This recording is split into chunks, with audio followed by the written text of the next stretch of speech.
Intransit on the couch. Welcome to our Sunday lesson. Today we are going to be talking about the first name of God.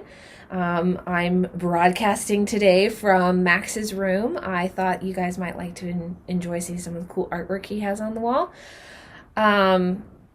We are starting our series on the names of God. And what I'm hoping will happen is that I can get some other people from the church that you know that will share their favorite name of God and tell you a little bit about it. So today I'm bringing you the first one, and hopefully by next Sunday I'll have some more people that you can watch.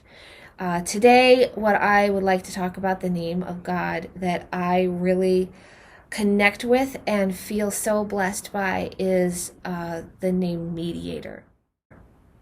And Mediator is not a name that is used very often nowadays. Sometimes people have a mediator when they go to court. A lawyer is a mediator or can be a mediator. And what that means is that they are working with two different people to come to an agreement.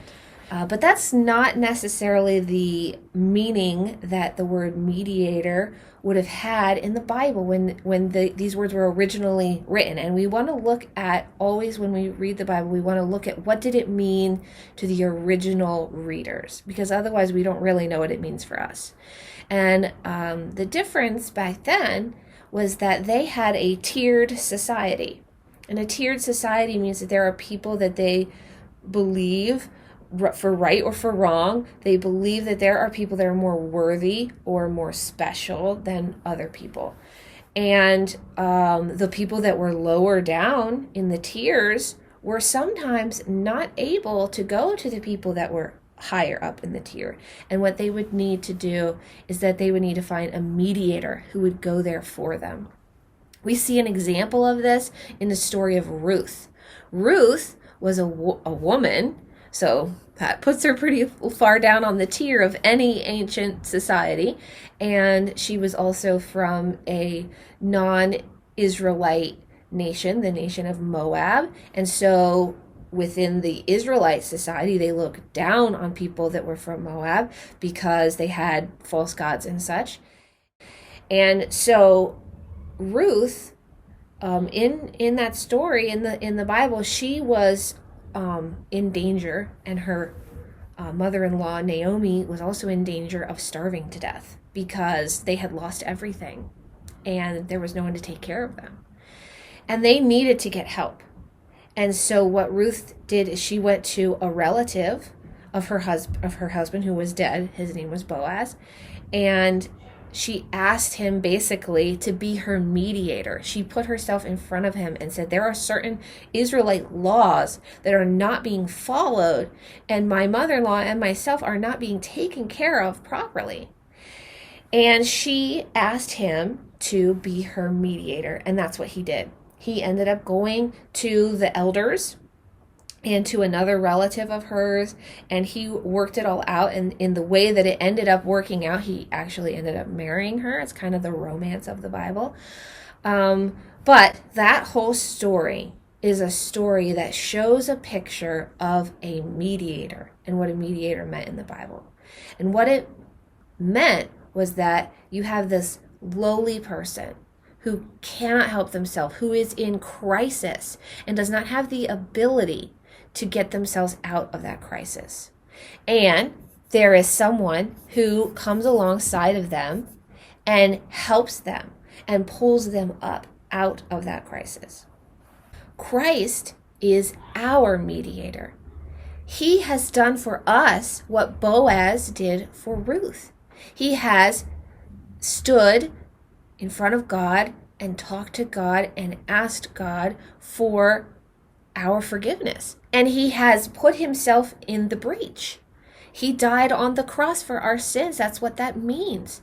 He took our sin, our problems on himself and took that punishment. And now we have the ability to be sons and daughters of God. That mediator has given us that ability. And I just really love that name of God because it helps me to remember about God's attitude towards us. God does not look at me and see me the way that I actually am.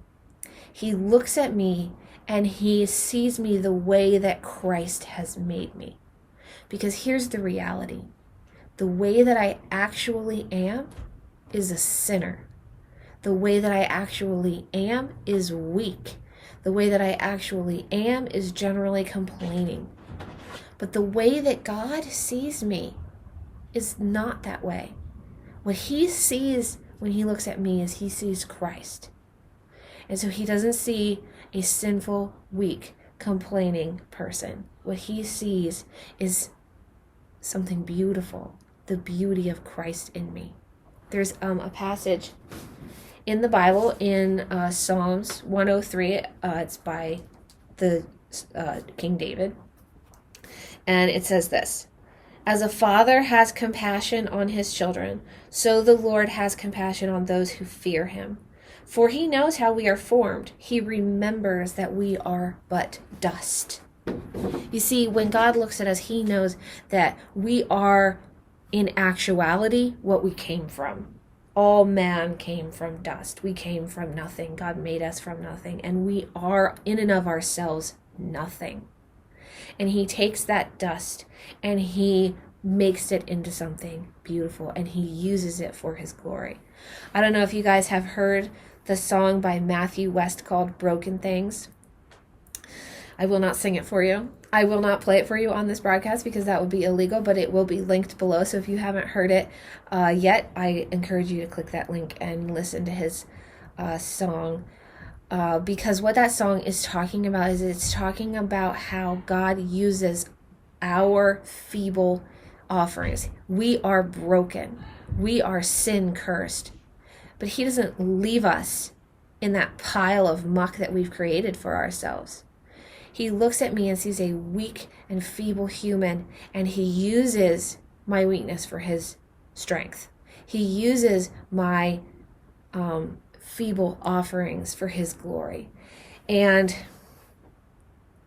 in this time of crisis, especially, it's hard to remember that God is at work. It's easy to think that I'm not getting anything done. It's easy to imagine that all the things that I am trying to do don't mean anything. But the fact of the matter is that God is using me for his glory. And God is using you for his glory. So when you sit there at home working on your schoolwork or playing outside, and maybe you're trying to do your best for him, but you feel like nothing's happening, nothing's going on, there's no hope, there's no reason, you're wrong. There is a reason. He's taking your dust and he's making it beautiful. He's taking your feeble offerings and he's using them for his glory.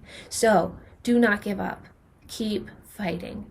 And keep trusting and hoping in your mediator, Jesus, because he is using you for his glory at this time. All right. I will see you. I hope you have a blessed day.